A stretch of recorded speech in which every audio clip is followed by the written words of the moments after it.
Olá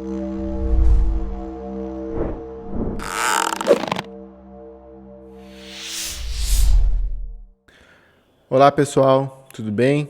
Então, continuando com o nosso estudo panorâmico, hoje a gente entra no Antigo Testamento. O vídeo anterior nós explicamos um pouquinho a proposta dessa série de vídeos, mas hoje a gente entra no Antigo Testamento. Decore esses números: 5, 12, 5, 5, 12. O Antigo Testamento é dividido assim. Primeiro, os 5 livros de Moisés, os 5 primeiros livros da Bíblia, que é o Pentateuco. Depois disso, nós temos os 12 livros históricos, que vai de Josué até Ester. Depois, 5 livros poéticos, 5 profetas maiores e 12 profetas menores. Então, dessa divisão fica um pouco mais fácil de você entender. A Bíblia, da maneira que ela está organizada hoje, a maneira que nós temos, ela é diferente da Bíblia que Jesus tinha, por exemplo. Embora todos os livros sejam os mesmos, né, mas em uma disposição diferente, uma ordem diferente. Né? Essa ordem não é a mesma que da Bíblia do judeu, por exemplo. Tá? Ela foi feita depois. Tá? Então vamos introduzir então primeiro o Pentateuco, tá? Ou chamado a Lei, os livros da Lei de Moisés. Tá? São 5 livros, né? Gênesis, Êxodo, Levítico, Números e Deuteronômio. A autoria é atribuída a Moisés, de todos eles, né?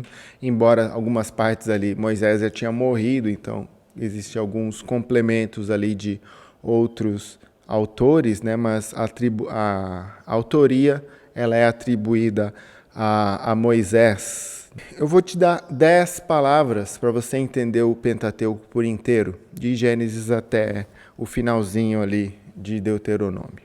Tá? Vamos lá.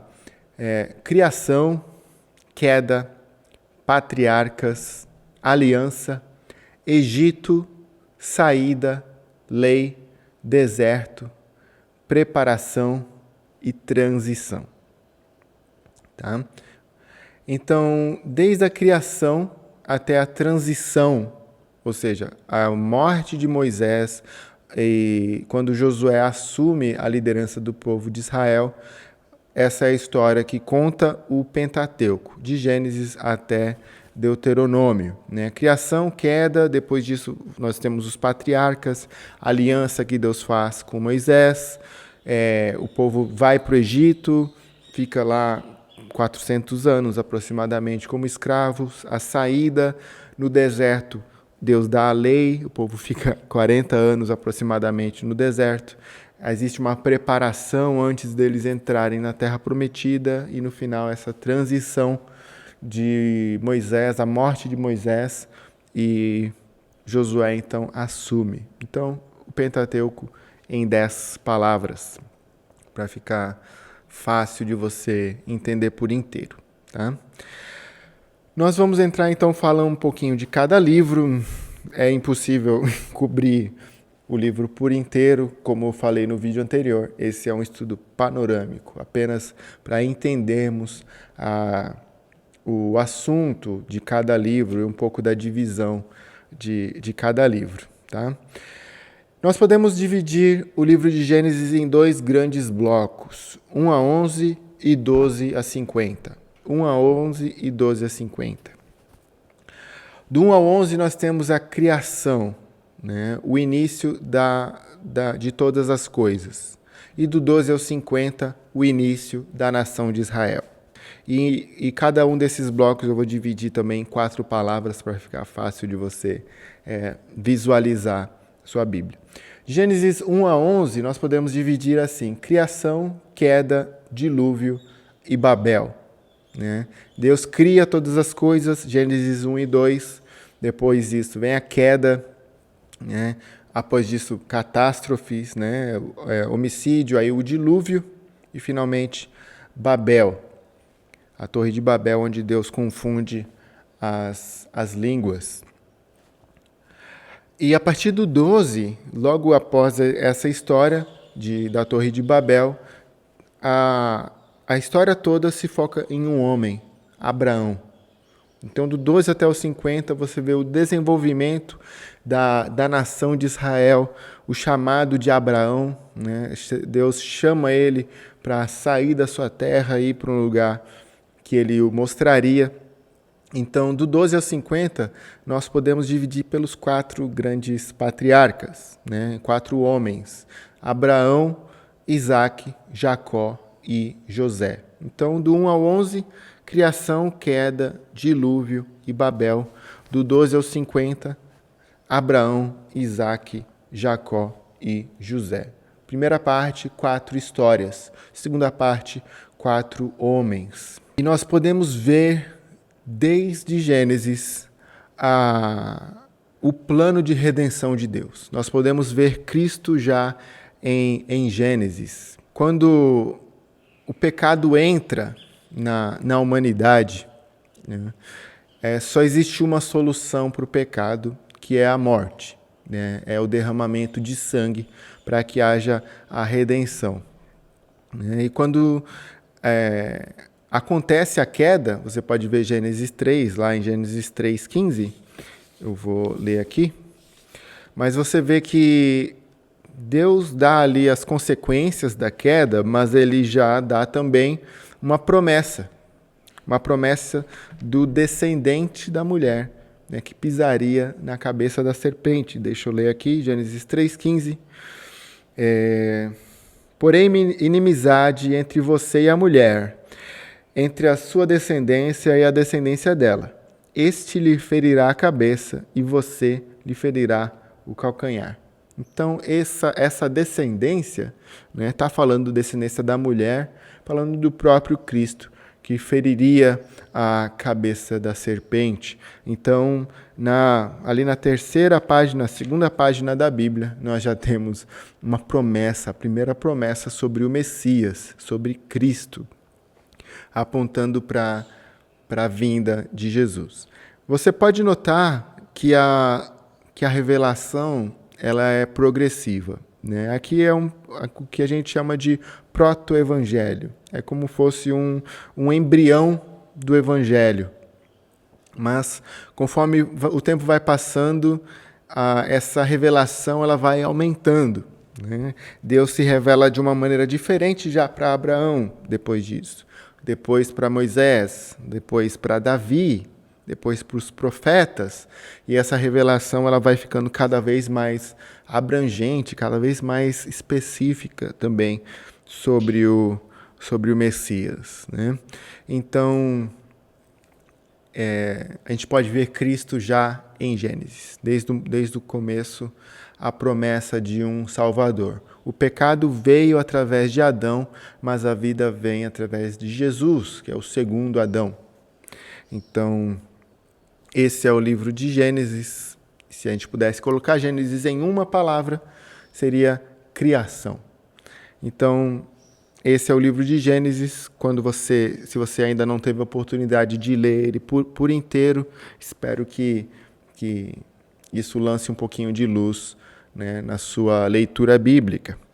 Depois disso, o livro de Êxodo. O livro de Gênesis termina com o povo, a família de Israel, a família de Jacó, indo para o Egito por causa de uma grande fome na terra, né? Se você não conhece a história, José é um dos 12 filhos de Jacó.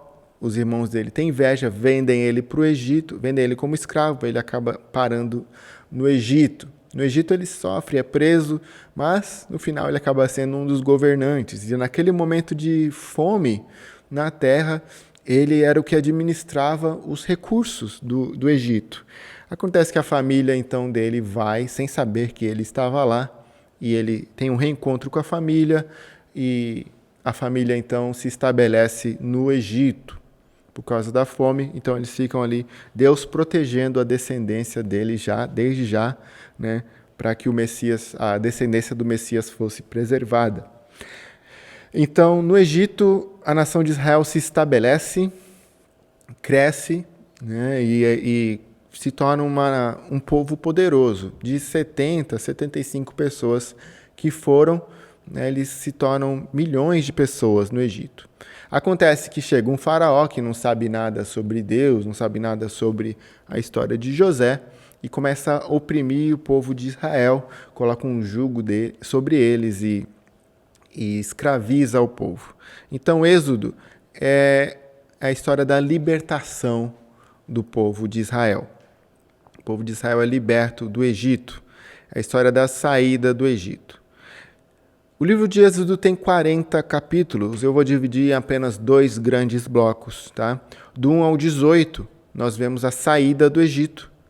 Do 19 a 40, no Sinai. O povo no Sinai, ali após ter atravessado o Mar Vermelho. Tá? Do 1 ao 18, você vê ali toda a história, né, das pragas do Egito, né, a libertação do povo, né, a história da Páscoa e a travessia do Mar Vermelho. E do 19 ao 40 é a aliança que Deus faz ali, né, com o povo, com Moisés, construção do tabernáculo. Então, diversas leis ali também são dadas ali já, inclusive os 10 mandamentos no capítulo 20 de Êxodo, né? Então Moisés ali, como intercessor entre Deus e o povo, recebe a lei e intercede ali pelo povo, tá? Então Deus faz essa aliança, né, com o povo, entrega as leis e tira o povo do Egito, tá? Então o livro de Êxodo fala sobre essa saída. E a gente pode ver também Cristo em Êxodo. Moisés, como essa figura de libertador, ele é um tipo, ele tipifica Cristo como libertador, Moisés tirando o povo do Egito, salvando o povo, mostra Cristo como nos redime e nos tira desse mundo e nos salva dessa forma, de forma também milagrosa. Então, ele é um tipo de Cristo, um exemplo do próprio Jesus, né? E se a gente pode colocar Êxodo em uma palavra, a gente pode botar a palavra saída, né? Saída. Levítico é o livro que mais obtém leis, né? É um livro que mostra principalmente a santidade de Deus. Ele fala sobre os sacrifícios, sobre a ordenação dos sacerdotes, né? Pureza ritual, estabelece ali alguns dias especiais também, dia da expiação, por exemplo, o Yom Kippur. Então ele fala de pureza moral, festas, né? E ele termina com um chamado à fidelidade, tá? Ele é um livro que o próprio Jesus cita em alguns evangelhos, né? Mas ele mostra essas instruções claras de Deus, né? Acerca das ofertas. Agora, lembra, o povo precisa fazer sacrifícios para se aproximar de Deus. Precisa fazer sacrifício para o perdão dos pecados. E a única maneira e Deus exige maneira correta. Então, Deus mostra a sua santidade no livro de Levítico. Né? Não santidade apenas que ele é um Deus melhor do que as nações vizinhas, mas que ele é o único Deus. E ele exige essa reverência, santidade e pureza de todas as formas. Tá? Então, ele é um livro de instrução. Se puder botar em uma palavra, instrução. O livro de Números, né, como o nome já diz, né, ele conta, é um livro de contagem, vamos dizer assim. Ele conta a história do censo, né, que Moisés fez ali no povo, para contar realmente quantos haviam, né? Então, para organizar as tribos e dividir as tarefas de toda essa forma, né? Então, você vê que além dessa contagem, também é um livro que fala da peregrinação, ele conta a história das viagens, paradas nos desertos, no deserto também, né? O livro de Números conta a história dos 12 espias. Moisés manda 12 espias para olhar a terra prometida e trazer um relatório, né? E ali apenas Josué e Caleb trazem um relatório positivo, os outros todos trazem um relatório negativo, e o povo começa a murmurar, reclamar, né? Aí Deus se desagrada disso também, né? Então essa história está no livro de Números, tá? Conta a história da praga que veio sobre o povo, né, de serpentes venenosas, e Deus manda Moisés fazer uma serpente de bronze ali, né, e Jesus cita isso lá em João 3 também, né, e essa história então de movimento, é uma história do povo em movimento no deserto. Tá? Então, como eu falei, Jesus cita em João essa história da serpente que Moisés levanta, e quem olha para ela é curado, quem não olha para a serpente morre, né, por causa do veneno das serpentes venenosas. Né? Então, no Novo Testamento, é uma fonte reveladora, né, da presença de Cristo no livro de Números. Tá? Você pode conferir em João 3,14, Jesus falando sobre si mesmo. Quem olha para ele tem vida, assim como quem olhava para a serpente, né, tinha vida também. Tá? Também como o maná, né, em João 6 também no Evangelho de João, capítulo 6, ele fala sobre o maná do deserto, e ele fala que ele é o pão da vida, né, aquele maná que o povo recebia diariamente no deserto. Eles tinham fome logo em seguida, mas o pão da vida, né, que é o próprio Jesus, mata a fome. Né? Então, é o livro da jornada do povo no deserto. Se puder botar em uma palavra jornada. Ok? E por último, o livro de Deuteronômio. Deuteronômio encerra então o Pentateuco. Tá? Ele é um chamado à fidelidade. O povo já passou aproximadamente 40 anos no deserto, então uma nova geração se levantou. Né? Então, Deuteronômio quer dizer outra lei em grego. Né? Então, ele conta novamente a lei, ele faz uma recapitulação dos 10 mandamentos. Né? Então, ele é a história o discurso de Moisés. Ele começa com um grande discurso ali, chamando o povo à fidelidade, né? Tem o decálogo ali, né, os 10 mandamentos, tá? O Shema, que é um texto bem famoso de Deuteronômio 6, 4 e 5, né? Ouça, ó Israel, o Senhor teu Deus e tal. Depois você confere lá. Tá? E a segunda parte, do 12 até o 26, mais ou menos, ele dá instruções sobre adoração, sobre os líderes, sobre leis, né, morais, leis civis, leis cerimoniais e tudo isso. Né? Então, você vê que o povo tem muitas leis para cumprir ali. Né? E no final, até o final, você vê mais um discurso de Moisés, bênçãos, maldições, né, para quem desobedecer, bênção para quem obedecer. Né? E a gente pode ver em Deuteronômio 18:15 o profeta Moisés falando que após ele viria o profeta, que o povo deveria ouvi-lo. Né? Então, uma menção aí sobre Jesus. Tá? E esse livro de Deuteronômio, ele é um dos mais citados no Novo Testamento. Né? Ele é citado aproximadamente 40 vezes no Novo Testamento. Só perde para Salmos e Isaías. Tá? Então, esse é o livro de Deuteronômio. Se você puder botar em uma palavra, a palavra é obediência. É um grande chamado à obediência. Então, esse é o Pentateuco. São então os primeiros 5 livros da Bíblia. Espero que esse estudo te ajude a entender melhor a palavra de Deus. Amém? É isso. Deus abençoe.